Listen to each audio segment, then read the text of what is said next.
So very happy to be back in the Zendo and also to see you.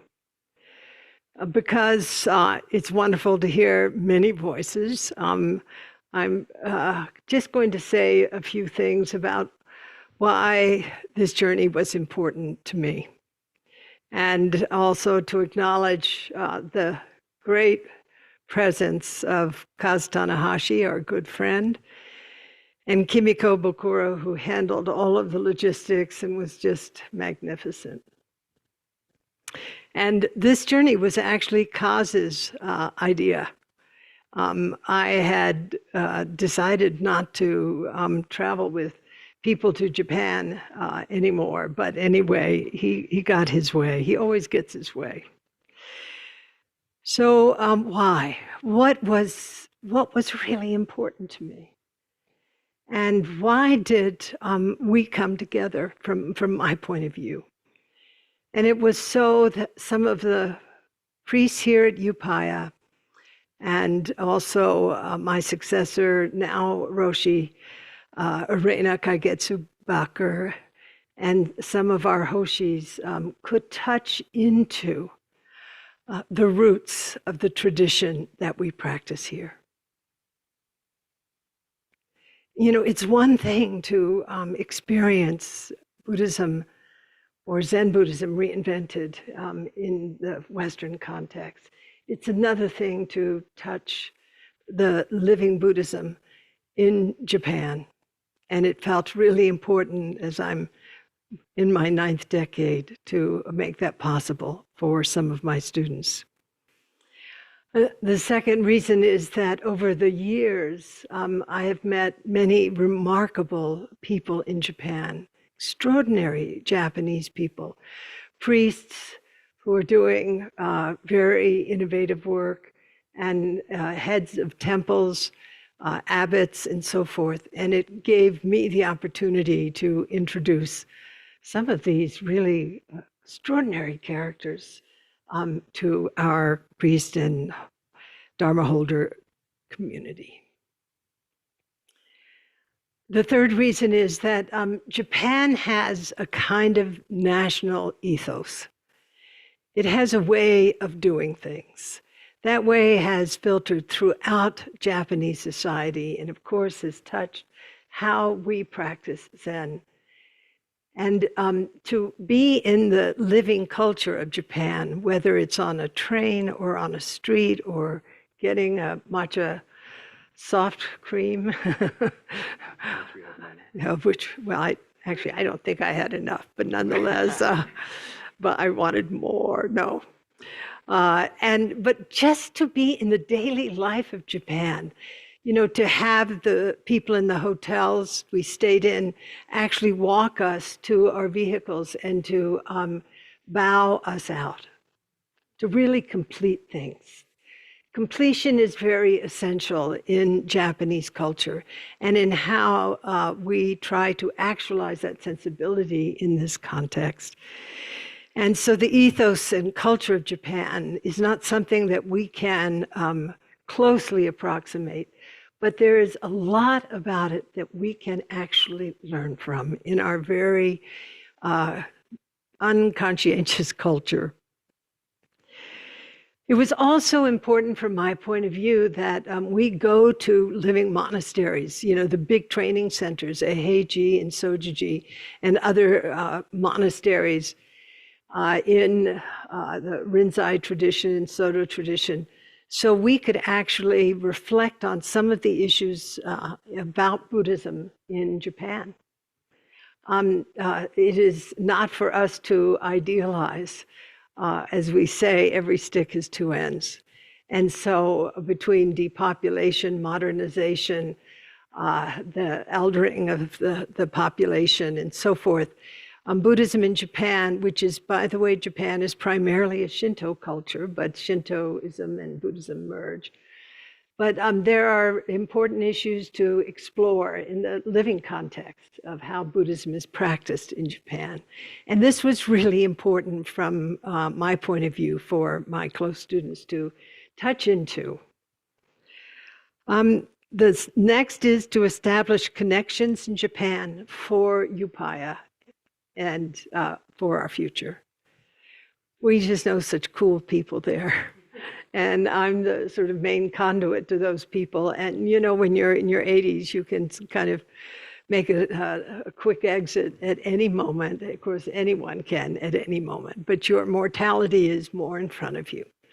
So I wanted to introduce my core people and others to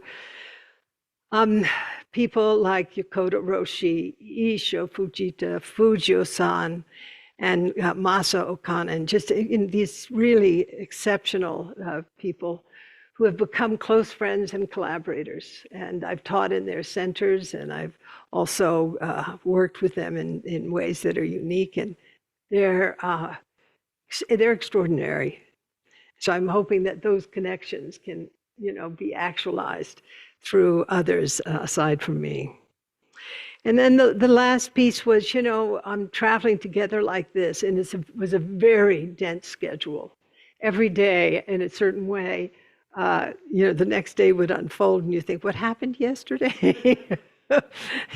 Every day was really intense. And I want to just say, our group of 23, no person missed one session, was late for one appointment, one teaching. It was really incredible. And once the groove was found, there were no instructions necessary. But the bonding, the sort of cooperation between us all and the considerateness was really, I feel, a very important part of what we experienced. So what I'd like to do is to hand the microphone to Kozan.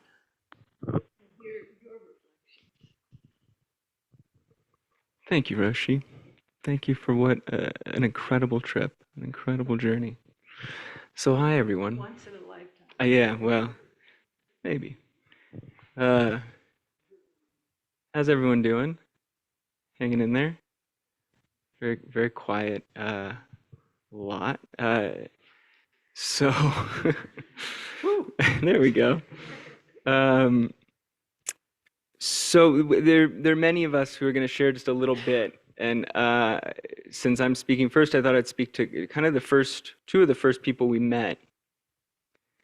And even before I do, I feel like there's too much to share. I'm still kind of processing what happened. There's too much kind of, so much was given that it's still percolating. And this last week in my Naropa class, we've been studying EQ, and he has a wonderful poem about this, which goes, I didn't see a single thing on my trip, but I breathed, and everything I breathed was time. So it kind of felt like that. It was time, was intimacy, was friendship. Nevertheless, things did happen on this journey, and so two of the ones that really touched me were meeting these two old Zen teachers who were just filled with life and had a lot to teach us. So I'll just say a bit about them. The first was Yokota Roshi, and it was our first day, and we were all kind of jet lagged, and we weren't sure we were going to make it through the day. And we go to this gorgeous temple in Kamakura, which is just south of Tokyo, and it's a Rinzai temple. And it's one of the few training temples we got to visit. So there are 22 monks training there, waking up at 4 a.m., sitting facing a koan, as is the tradition in Rinzai, and then tending to these many monasteries. It's one kind of big monastery, but there are many little ones kind of surrounding it. It's a kind of family of monasteries. And we took a tour. Yokota Roshi gave us a tour. And then we sat and had lunch and we talked. And a lot came up, wonderful questions. Kodo asked a great question that maybe he can speak to at some point. But one thing was, it's this old tradition of kind of learning from each other's traditions, from each other's practices. So this is Rinzai Zen, and we're a Soto Shu Soto Zen. And koan practice is what they do in the morning, not just Zazen practice. And so I was so curious, what is this koan practice that you do? And we had done the tour that went to his kind of the abbot's quarters and the Dokusan room, which is right next to it. And you see, I think Roshi's mentioned this before in a Dharma talk, the bowing mat, like the bowing mat we have in the middle of the Zendo for liturgy. And the bowing mat is just in tatters because every morning, 22 monks at 4 a.m. are sitting, and every one of them is called in to have an interview. And each time you have an interview, you do a prostration. And from all those prostrations, well, I'm getting to that. So you do the prostration, and the mat's just kind of like part of the wind from all of these monks bowing and bowing and bowing. And it's right at the entryway. I mean, my lord, it's gorgeous. And we'll see a slideshow of kind of the aesthetics of Japan. But the interviews are about a minute long, 2 at most. Sometimes, and one of our guides took a picture of this, sometimes they don't even make it into the room and they're wrung out. Someone was bowing before entering the room and he was told, not this time. So we hear this and we think it's kind of harsh, or I think, wow, that's kind of rough.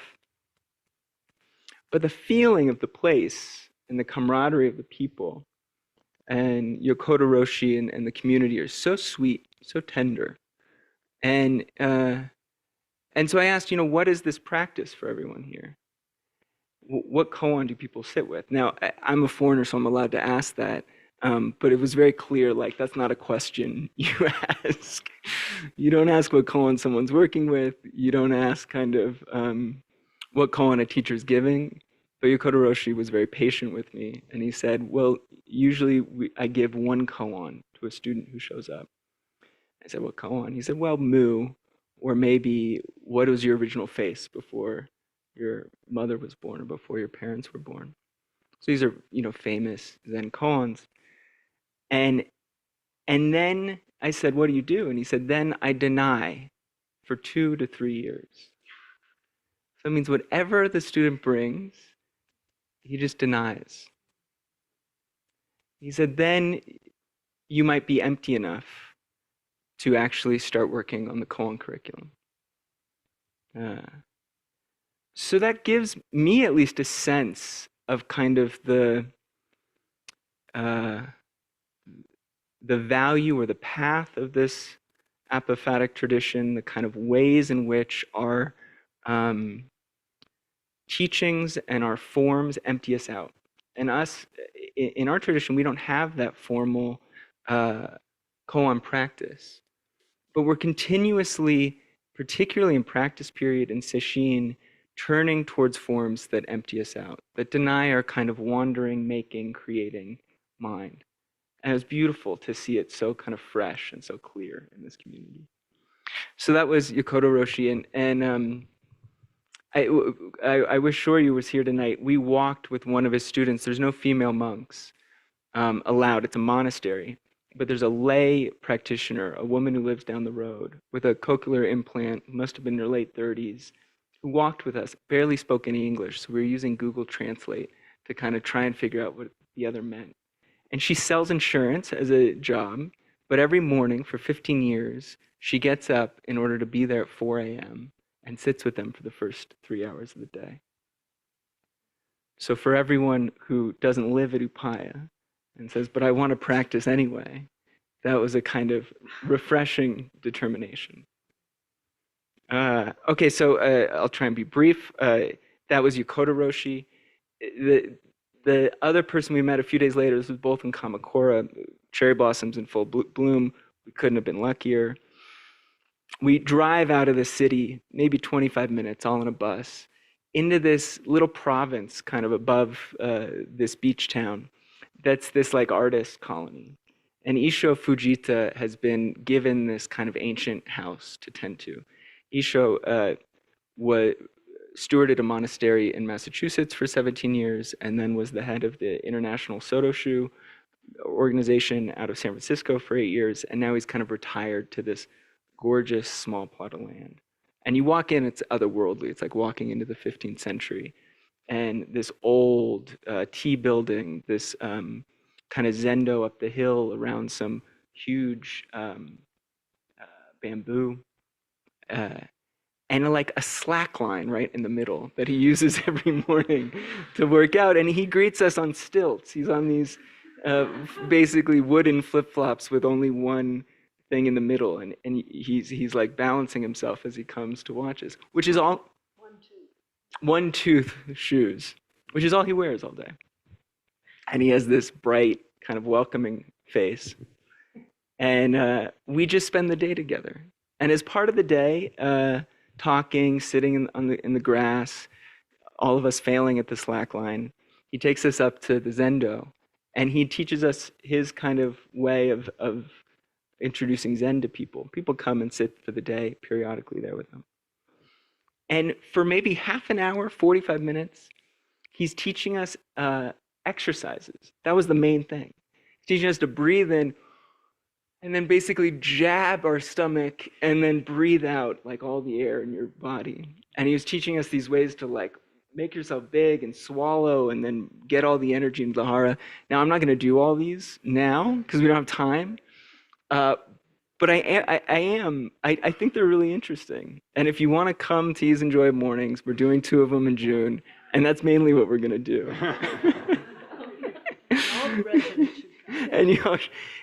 And it reminded me that this is such an embodied practice, and I can kind of jump onto the cushion and get real still real fast. And he was kind of breaking that open. No, what's your body saying? How do you open up your pores? How do you open up your breath? And you could see the kind of joy and life in him as he did that. And the other lesson from Isho, and he had come here many years ago when I was here and we spent some time together, was his sense that Zen is a path for freeing ourselves. And what he means by that is there's so many ways to live a prescribed life. And it's through Zen practice that we learn to live a life that's our own and to make it, to create it. I think that's a beautiful way to be practiced. So those were these 2 teachers. Thank you for indulging me. I have an EQ poem to end with because it's been EQ week for me. He says, believe in the person facing you now. Just narrow your eyes and feel the deep love.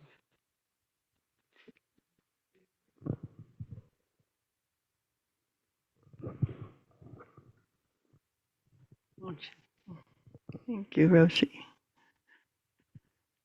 Wow. Thank you, Kozan. I feel like I'm back in those presences. That's kind of maybe a place that I can start. You can poke me if I talk too long. I think I'll be fine. We had a final council at the end of our trip. We're all crowded around in Kozan's bedroom, actually, hotel room. And we had a smattering of, so what has this been for you? And for many of us, it's like, talk to me in a few months or maybe a few years, because there was so much in our experience. And, you just got a sweet little taste of it from Kozan that will continue to teach. Partly what Roshi said about just being in the presence of a culture with such meticulous kindness and care. And I'll tell you, when I got to LAX, it was this moment. I don't need to disparage our culture because I know that we have some beauty also, but wow, it was intense. So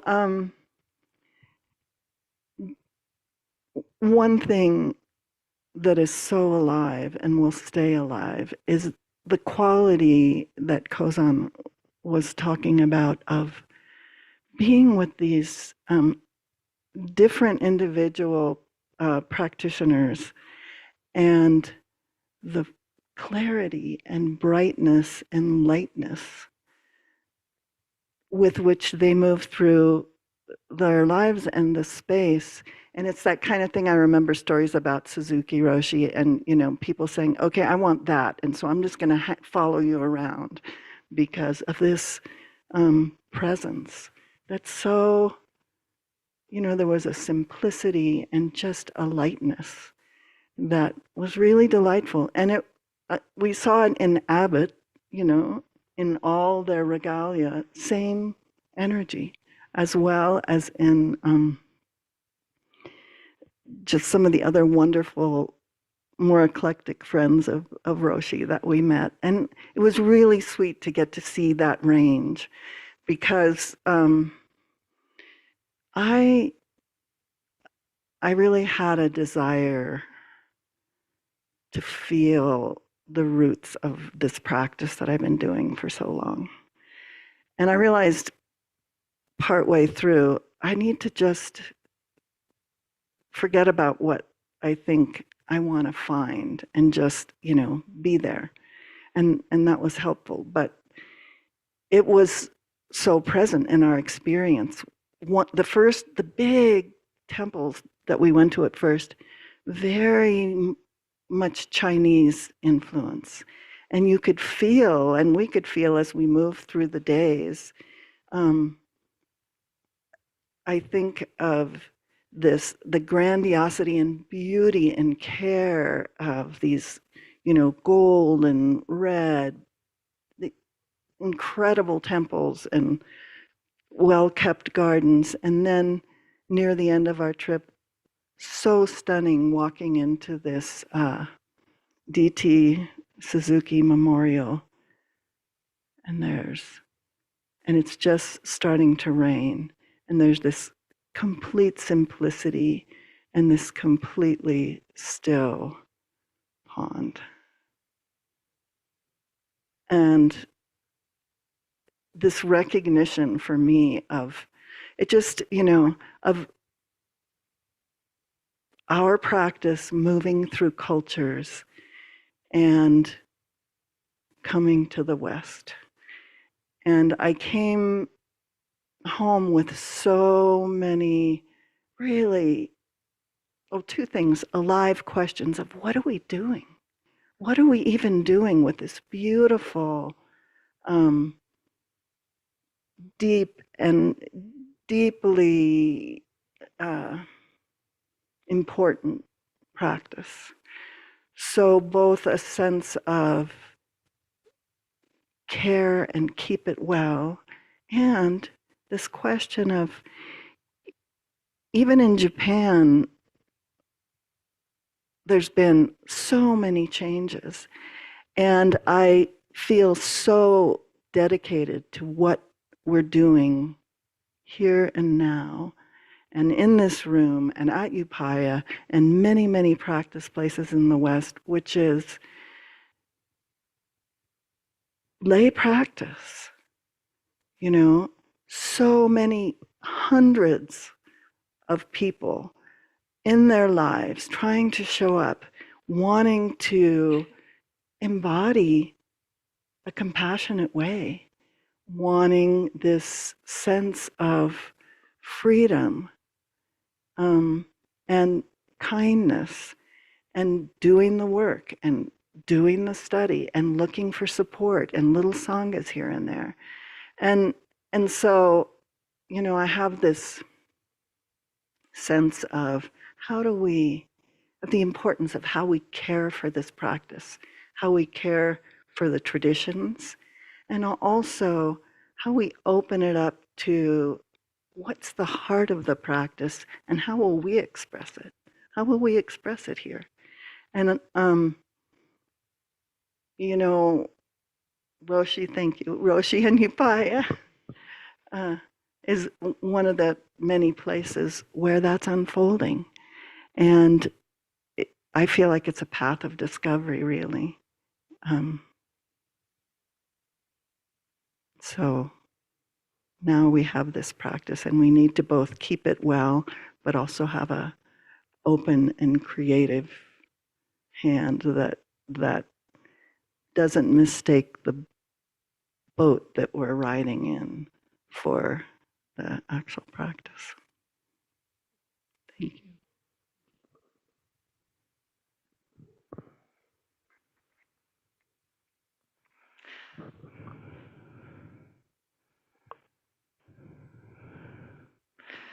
I've had such privilege of being able to go to Japan with Roshi. This is my third time.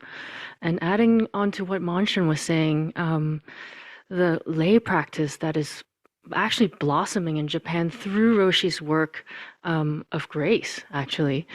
So the last few times we went to Japan, we've been in grace trainings for clinicians in Japan, and also a grace conference in September. So this time when we went, we were there 2 weeks before everybody came, and we had a grace training in Nara, in this beautiful retreat center that's owned by Kansai University. And there were 60 clinicians there, and then another 100 online.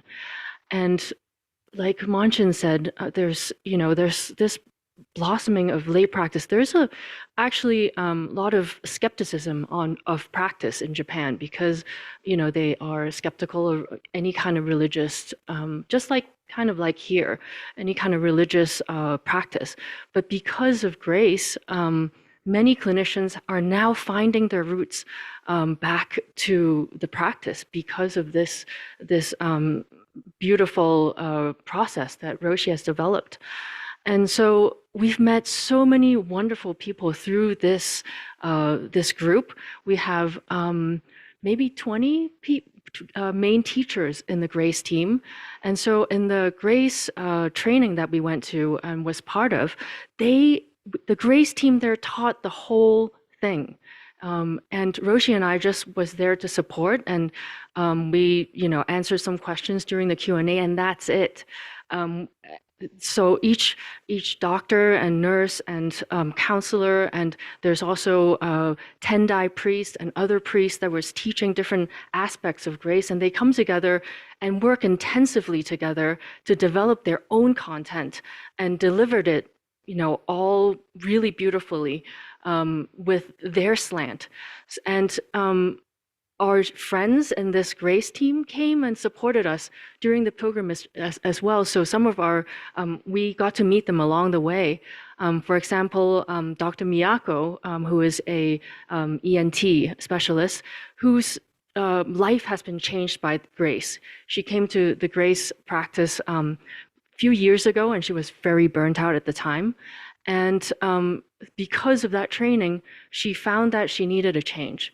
And so now she's an educator in the medical system, and she's teaching grace to medical students who are now finding the practice through this, which is amazing to think of it. There's also grace practice groups that meets every month and study the material in depth.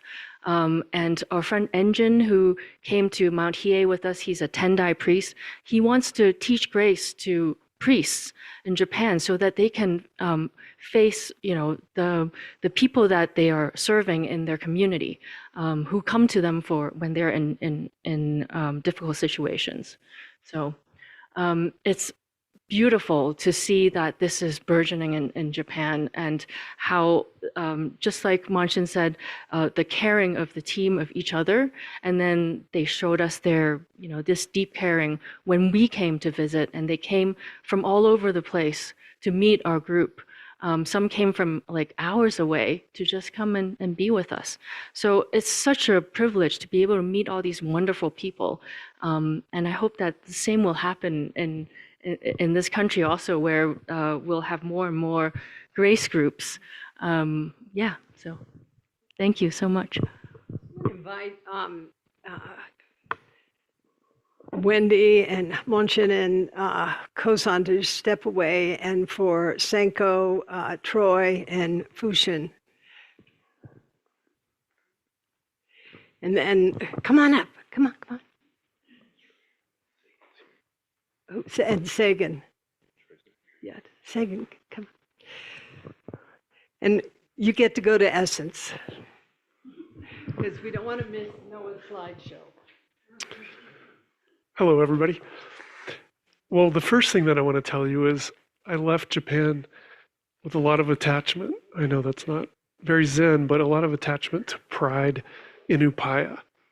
I think we're doing such good work here, and there's so many great programs that have been, Roshi, you've put online, and everybody's doing the hard work, the studying, and I was just like, wow, we don't need to do anything at Upaya except continue what we're doing, because I think there's so much good work here and going out into the world from Upaya. And certainly I could echo a lot of what was said before. I found Japan amazing. One of the things that I really felt while I was there, these temples are stunning. And I remember I was at Kaninji, which is in Kyoto, and Dogen started it in, I think, 10. Oh, he actually went there before he was in China, before he went to China. But he came back when he was 27. And that's where he wrote the Fukan Zazen Gi. And I was looking into the screen, you walk on these planks that are highly polished and you think, wow, this wood's been here for like 500 or 600 or 700 years or longer. And I looked at the screen, the Soji screen that was painted so beautifully, and you could faintly see a mountain and faintly see this beautiful little tree. I mean, ever so faint. And all of a sudden I thought of Dogen. And, here it is, so many years later. It's like, take the backward step and turn the light inward. And so, I just kept that in my brain. And then later, we're at a Heiji. And a Heiji's quite something. It's a huge complex. And it can be a bit overwhelming. And I remember walking out the front, and there's this beautiful creek that flows through the place. And I thought, oh, this is probably the same sound that Dogen heard when he was walking. And you walk under these amazing cedars. Like they're like going to California and looking at the redwoods, these massive cedars. And you approach the graveyard. And the graveyard is full of this like beautiful moss. It just covers all of the gravestones. And in the back of it, there's a sort of a monument to Dogen. And again, I'm like, take the backward step. And so all it made me think of was, I wanted to do the deep dive in Zen. It's like, how much more deep dive can you do? I want to do it even more. And then it made me think of like, we have the ability to do this all the time with service. So I really thought about like, how do we take it into the world and everything that we're doing? So that was the beauty of the graveyard.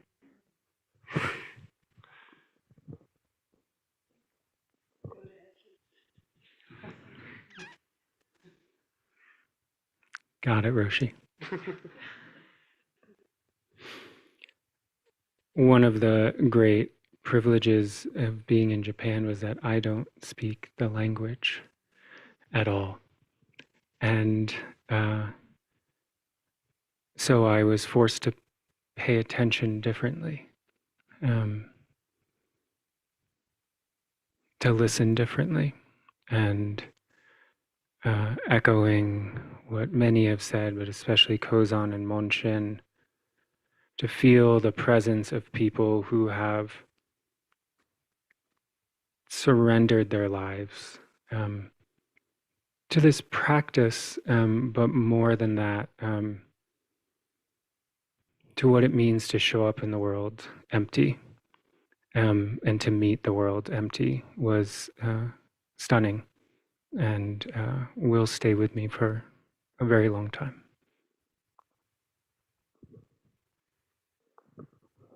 Going one line, Chuck. Good luck. You know how hard that is. Well, good. It's hard to express completely what this was like. And what I came away with more than anything else was we just embody the practice. That's our job. Oh, Chuck, thank you. So Noah G. Thank you, Roshi. Thank you, everybody. Now, So I just have a few pictures, and I took a lot, of course, and we also had Todd, who's a professional photographer, who took a bunch of photos, which we'll be seeing hopefully soon, and we'll put them in the blog so we can share. But as I was looking at these, the what Roshi said, her goals really shine through. The people, here's Kaz and Seigen during our first council together. And here's Kimiko and Frank Ostaseski, who was with us on the journey as a student. It was beautiful. I've only seen him teach. He's also a Zen student. And Kimiko-san was our incredible guide and organizer. And really, our not lateness and knowing what we're doing is entirely due to her incredible skill. So thank you to Kimiko. And so as we go through, I just had mostly photos of the people, because this is Yokota Roshi, who Kozan talked about with his koan practice and just showing up. And he's such a busy person that he does YouTube videos every day, in addition to running this huge monastery, as well as kind of the outlying monasteries and gakuji. And yet the way he slowly went with us, through the grounds and then answered our kind of rude questions about people's practice so patiently and lovingly, it was remarkable. And I think you can get that sense from this. And the next one we went to with Reverend Fujio and his companion here, Reverend Ando, who I wanted to show here because he might be coming to Upaya soon to do a period of residency and work on his English and hopefully show us some of the ways. Just to mention about Fujio-san, his main work actually is working with those who want to commit suicide and with the families who have lost loved ones to suicide.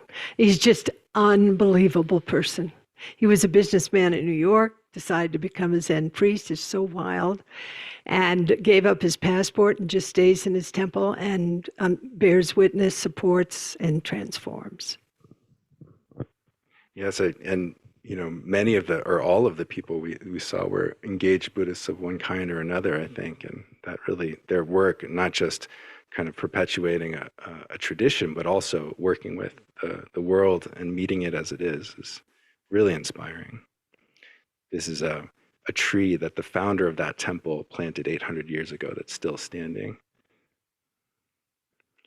And then here's Isho Fujita that Kozan also spoke about. The picture almost says it all. Like, you can tell he's kind of quirky and fun. He's strong. He's incredibly engaged. There's so much that could be said about him, but again, I'd like to let the pictures speak. And here's the one-tooth clogs or shoes, the one-tooth shoes that he wears. And traditionally, I believe they're to mitigate the harm done on the earth, to put as small a footprint on the earth as possible, and which causes you to walk in a funny way and to be very, very mindful. It's incredible training.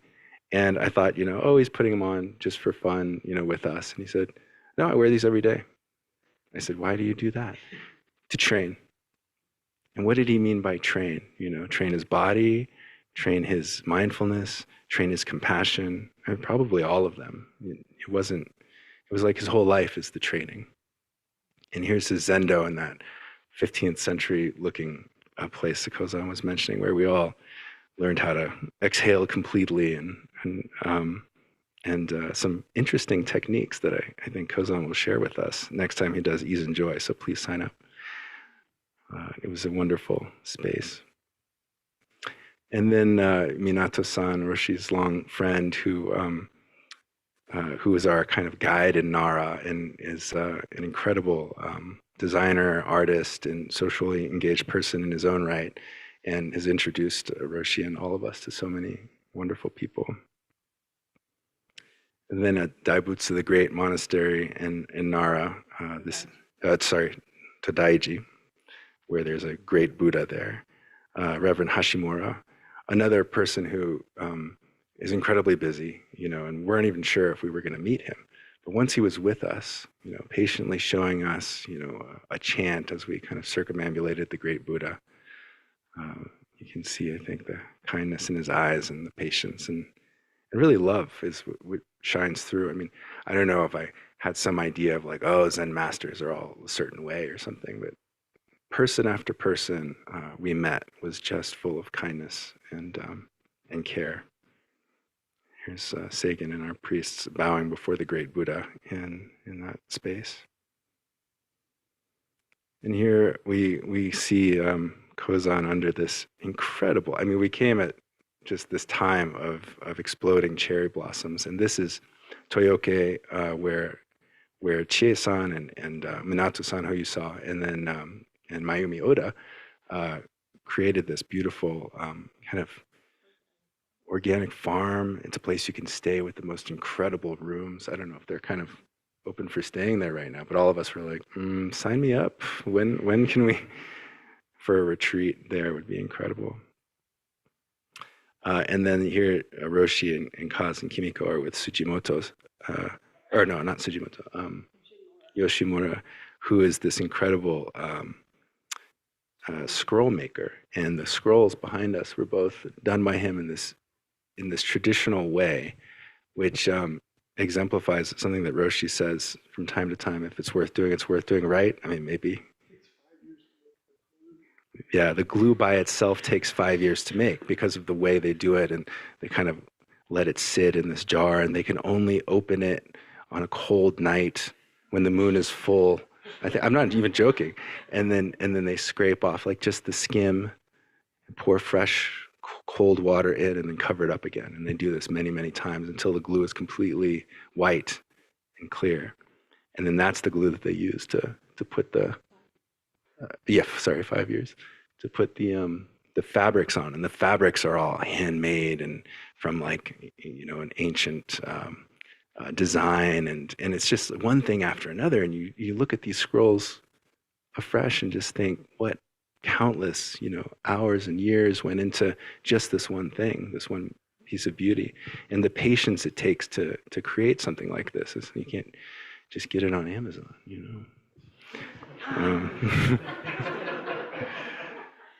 And that's kind of maybe if there's a takeaway, if it's worth doing right, that really shone forth in Japan. This is the rock garden at Ryoanji, which maybe is the first Zen garden of this type. And it's so simple and so kind of clear. It inspires a certain feeling in you just sitting before it. And hundreds of people, I made a time lapse of like hundreds of people coming through, sitting for a while and leaving. And this flow, it's interesting. The rocks are supposed to be the river, and they're totally still. And the people are just flowing like a river. And then we went to Kenninji, which is this isn't Kenninji? Which one? Okay. Marhie in Ryakuji. And Roshi is hitting the big bell, which they allow the people to hit, which is kind of amazing. Like, can you imagine? We'll have a bell out here for visitors to hit whenever they want, as many times as they want. Again, the patience. And so a few of us took turns hitting the bell. And this is an incredible superstructure built around an old temple to reconstruct it. And just the kind of, after going through a building project that seemed like it would take forever, this one's been going on for over 20 years, was it? And will probably be, another couple decades or however long it would take to build. And when you look at the detail, this is just the roof, what do you call them? Tiles. And there's going to be another layer on top of that, and then a kind of waterproofing. And under each one, I don't think you can barely see, there's like a layer of copper under each kind of thing here.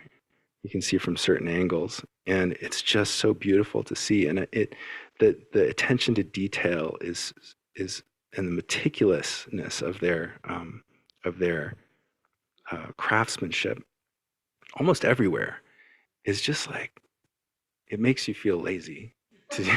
I mean, in every way, it makes me feel lazy. Like, I don't put that much time and attention into things. And this was the sense of practice that I really got from the people and from really the spaces that they create. And this temple a bit is an example of that, of the fineness of the detail that conditions the mind in a certain way, I think.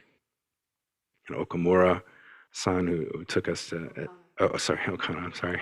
So many names. At Mount Hiei, and this is where Dogen was ordained as a priest very early in his life. And the backstop there is is the shape of the robe. And here at Koshoji, right? Koshoji, which according to one thing I saw was the first Soto temple that Dogen made in, and this was a wonderful teacher, I forget his name, who showed us around very humbly. And it was so interesting because this was no longer a practice training temple. So it was a beautiful temple, very well taken care of, just incredible gardens. And nobody was actually training there. And so Kaz, can I say? There was an idea floated of doing a sesshin at this temple and bringing people to do that. So we'll see if that materializes. Kaz's ideas. Roshi offering incense there. This is just a beautiful statue where the toe is just slightly lifted of Avalokiteshvara, symbolizing the moving forth. Like sometimes you see Green Tara has a leg up. It's like getting up from her seat. It's like she's moving into the world to engage. And so this is that. The big toe is just lifted. Here's Roshi and Dainin at where Dogen's ashes are. And it was incredible how touching it was actually all of it's incredible, but he's there. And of course I was asking the Okano-san, like, so where is it exactly? Which stone would you have to lift to find? And he was telling me, and but it was so striking. Another example of a beautiful garden where this is a wisteria tree that was just, must be hundreds and hundreds of years old, and they've got this whole lattice work so they can hang, and you can imagine the fragrance of these flowers and the bees just buzzing around. This is nearby the temple in Uji, the tea capital, where we had some matcha ice cream. And at Sojiji, we didn't have Eiheiji. We didn't have much time at Eiheiji with these wonderful monks who showed us around, but it was wonderful to come to Dogen's kind of place that Fushin was talking about. And one of the incredible gardens we went to, these weeping cherries, which now we have a couple of new weeping cherries. If you go into this, Roshi's tree project is manifested in this incredible garden out here, forest almost, and there are a couple of weeping cherries that are just starting to come up, and the cherries are there. Here, the last couple slides at the D.T. Suzuki Memorial Museum, which was kind of also just breathtaking in this, again, attention to detail, but in a modern way. And it had this quality that was the same as that ancient tradition. And we all kind of sat, and the rain was falling, and took in that space. And we're just struck by, I think, how Zen has come, through China, of course, and to Japan, and then to the West through Suzuki and others. And I think I felt so grateful. I think we all felt so grateful for the work that has brought us to this moment. And the final slide of Kozan-san reflecting. Oh wait, I have one more. The floor.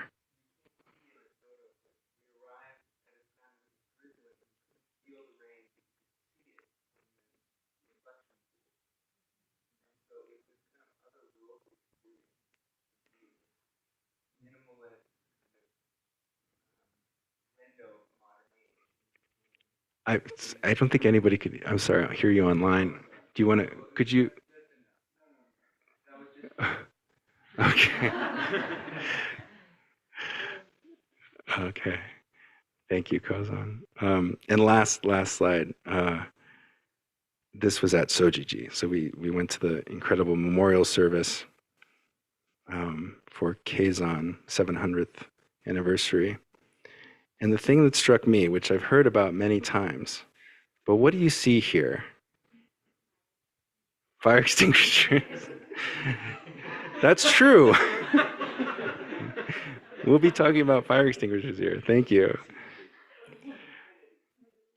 A really shiny floor. And so at Sojiji and Eiheiji both, they have these floors which are polished twice a day by training monks on their hands. So they put the cloth on their hands and then run along the floor, right? And you can famously in YouTube videos see this happening. And at Sojiji, I think there were 1.5 kilometers, so 1 mile of floors that they did. And it's maybe 15 feet wide, so several people do that whole thing twice a day.